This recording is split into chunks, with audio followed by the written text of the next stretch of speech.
wabarakatuh. Halo anak-anakku semuanya, bagaimana kabar kalian hari ini? Semoga kalian senantiasa dalam keadaan baik, sehat, dan bersemangat. Berjumpa kembali di dalam kegiatan belajar IPS, dan hari ini kita akan membahas negara ASEAN yaitu Myanmar dan Singapura. Sebelum kita mulai belajar, mari kita awali dengan berdoa bersama. Kita membaca basmalah bersama-sama. Bismillahirrahmanirrahim. Mudah-mudahan kalian semuanya diberikan kefahaman. Mari kita belajar. Ayo anak-anak, kita mulai saja kegiatan belajar kita. Kita masuk ke pembahasan yang pertama, yaitu mengenai negara ASEAN, Myanmar. Yuk kita kenali Myanmar lebih dekat ya. Myanmar ini adalah batas-batas wilayahnya, geografisnya batas utaranya adalah Tiongkok atau Cina, lalu batas selatannya adalah ini Laut Andaman, dan batas sebelah barat ini adalah Teluk Benggala dan juga India. Lalu batas timurnya ini ada Thailand dan juga Laos. Demikian mengenai Myanmar secara geografisnya.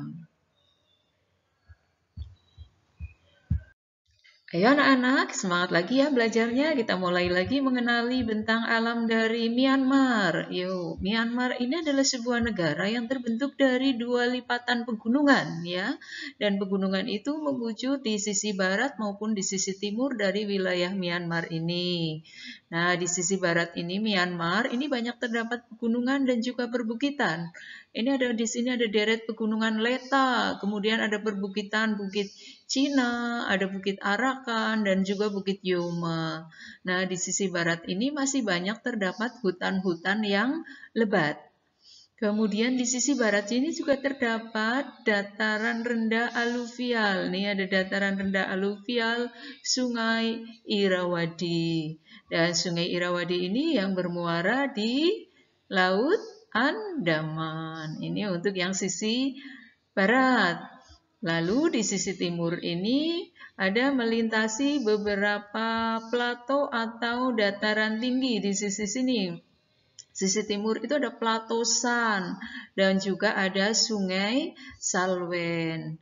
Dan di sisi utara ini yang berbatasan dengan Tiongkok. Di sisi utara ini berbatasan dengan Tiongkok ada gunung tertinggi di Myanmar, namanya Gunung Kakabodrazi ya di wilayah sini.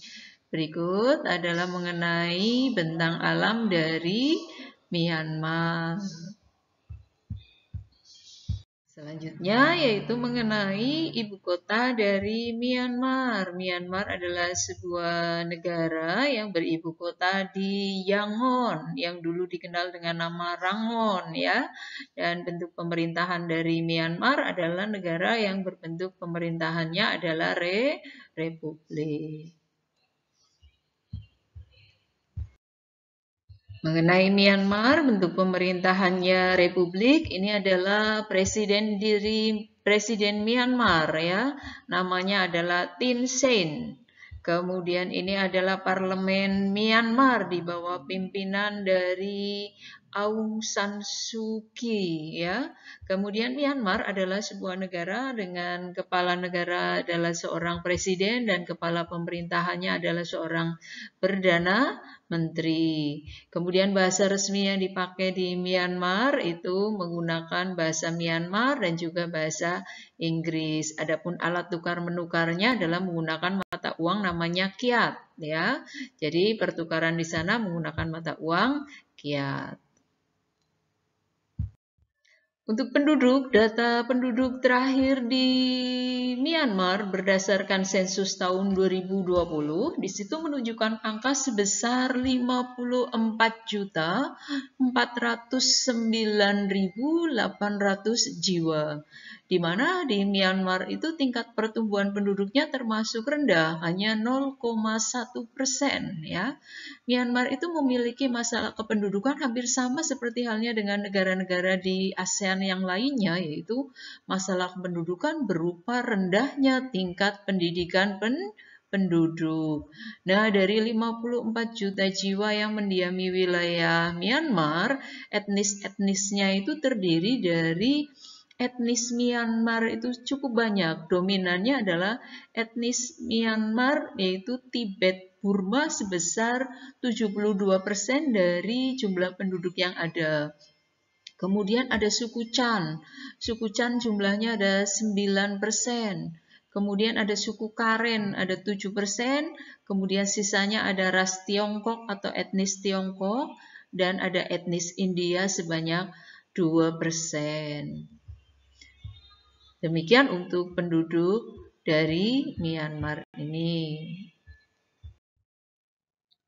Kita lanjut kembali, yaitu mengenai Myanmar, sumber daya alam yang ada di Myanmar. Myanmar itu merupakan sebuah negara yang memiliki sumber daya alam potensial dari sektor pertanian, khususnya yaitu beras. Karena beras menjadi komoditas utama ekspor dari Myanmar ini. Kemudian Myanmar juga memiliki cukup banyak perkebunan teh di daerah Platosan. Nah, tadi Platosan merupakan deret pegunungan di sisi timur. Nah, disitulah merupakan daerah perkebunan teh terbesar di Myanmar. Kemudian di situ juga ada perkebunan tembakau, kemudian ada tebu, dan ada sumber daya alam yang lainnya, ada karet, ada kayu jati.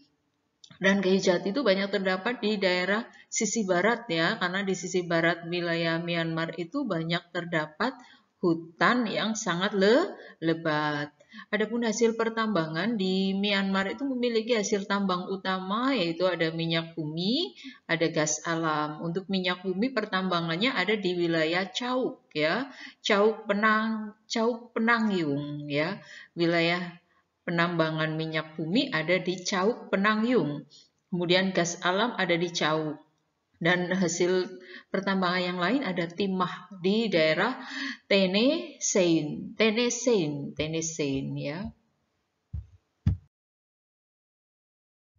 Mari kita lanjut kembali, kita kenali Singapura lagi lebih dekat ya. Singapura secara geografis batas wilayahnya, ini sisi utara dan sisi barat sini adalah berbatasan dengan Selat Johor.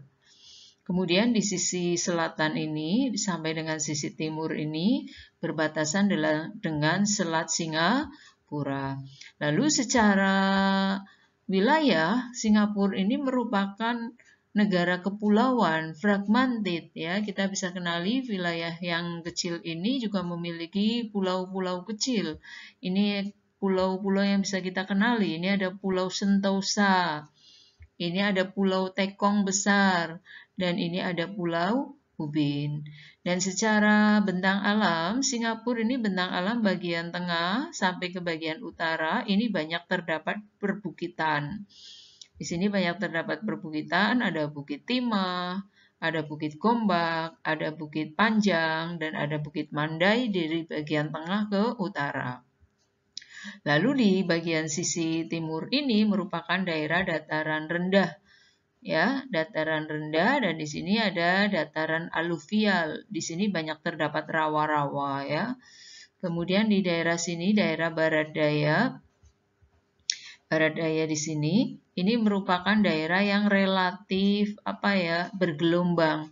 Daerah-daerah sini relatif bergelombang, ada perbukitan, ada lembah-lembah dengan daerah yang lebih kering di sini.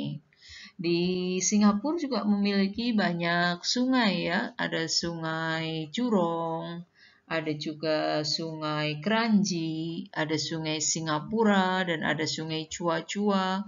Sungai-sungai di Singapura biasanya dimanfaatkan untuk keperluan pembangkit listrik dan juga untuk irigasi. Bahkan di beberapa tempat sungai di Singapura dijadikan sebagai jalur transportasi air. Demikian mengenai Singapura secara bentang alamnya. Anak, yuk kita lanjut kembali, yaitu mengenai bentuk pemerintahan dari Singapura. Singapura adalah sebuah negara dengan bentuk pemerintahan republik dan ibu kota negaranya berada di Singapura. Kepala negara adalah seorang presiden dan kepala pemerintahan adalah seorang perdana menteri. Dan ini adalah presiden wanita pertama di Singapura, namanya adalah Halimah Yacob. Selanjutnya ini adalah Perdana Menteri Singapura yang sekarang namanya Chan Chun Sing. Perdana Menteri Singapura saat berkunjung bersama Presiden Jokowi di Jakarta tempo hari ya. Nah, mata uang yang berlaku di Singapura menggunakan mata uangnya namanya dolar Singapura dan juga menggunakan bahasa resminya adalah bahasa Melayu, bahasa Cina, bahasa Tamil, dan bahasa Inggris sebagai bahasa komunikasi sehari-hari. Singapura merupakan satu-satunya negara di Asia Tenggara yang merupakan negara lebih maju dibanding dengan negara yang lainnya. Nah, kita lanjut kembali, yaitu ini ada gambaran tentang ibu kota Singapura. Singapura beribu kota di Singapura, dan ini adalah kota Singapura, di mana kota Singapura ini adalah kota yang memiliki sarana prasarana yang amat sangat lengkap dibanding dengan mungkin sebagian wilayah atau negara di kawasan Asia Tenggara. Dan Singapura ini memiliki fasilitas yang serba modern, pusat perbelanjaan modern, bahkan tempat-tempat wisata yang sangat menarik untuk dikunjungi oleh beberapa wisatawan dari negara-negara lain, khususnya dari negara-negara di kawasan Asia Tenggara ini. Nah, kita lanjut lagi, yaitu tentang kependudukan dari Singapura. Singapura berdasarkan sensus tahun 2020 tercatat bahwa jumlah penduduk menunjukkan angka 5.850.342 jiwa. Yang mana dari jumlah penduduk yang ada di Singapura sebanyak 5 juta ini terdiri dari 78% adalah ras Tiongkok atau ras Cina. Kemudian sisanya ada 14% ras Melayu, kemudian 7%-nya adalah India. Adapun mayoritas dari penduduk Singapura, mayoritas memeluk agama Buddha. Lalu sisanya ada agama Islam, ada agama Kristen, dan agama Hindu. Adapun untuk pencaharian atau mata pencaharian pekerjaan dari mayoritas penduduk Singapura, mereka lebih memilih sektor industri sebagai mata pencaharian, karena memang ekonomi dari Singapura ditopang dari sektor industri dan mereka itu target oriented dan kompetisinya sangat tinggi yang menyebabkan bahwa sebagian besar penduduk Singapura itu lebih banyak menghabiskan waktunya untuk bekerja. Demikian mengenai kependudukan dari Singapura. Mari anak-anak kita lanjut kembali pembahasan mengenai sumber daya alam dari Singapura. Yuk lebih semangat lagi yuk, kita kenali Singapura dari sumber daya alamnya. Nah, satu keunggulan dari Singapura yang berbeda dari negara ASEAN yang lainnya bahwa Singapura itu tidak memiliki sumber daya alam yang melimpah karena memang wilayahnya yang sangat sempit. Tapi karena letaknya yang sangat strategis inilah yang menjadikan Singapura memiliki keunggulan dibanding dengan negara ASEAN yang lainnya, yaitu Singapura letaknya yang begitu strategis menjadi jalur transito dari perdagangan dunia, baik dari lalu lintas udaranya maupun lalu lintas airnya yang memberikan keuntungan yang cukup besar sekali bagi Singapura. Kemudian sektor pariwisata dan sektor pelabuhan transito inilah yang menjadi sumber devisa terbesar bagi Singapura, dan ini adalah pelabuhan transitonya. Ini adalah kota-kota industri di Singapura, dan ini adalah kawasan wisata yang indah sekali dengan segala fasilitas yang serba modern dimiliki oleh Singapura. Inilah yang kemudian menjadi penopang perekonomian Singapura karena memang terbatasnya sumber daya alam yang Singapura punyai. Hari ini kita telah selesai membahas materi negara Myanmar dan juga negara Singapura. Terima kasih untuk anak-anak semuanya yang selalu penuh semangat di dalam belajar. Kita akan ketemu lagi pada pembahasan berikutnya mengenai negara Thailand dan Vietnam. Marilah kita akhiri dulu pertemuan kita hari ini dengan membaca hamdalah bersama-sama. Alhamdulillahirabbil alamin. Ketemu lagi pada tatap muka berikutnya. Assalamualaikum warahmatullahi wabarakatuh.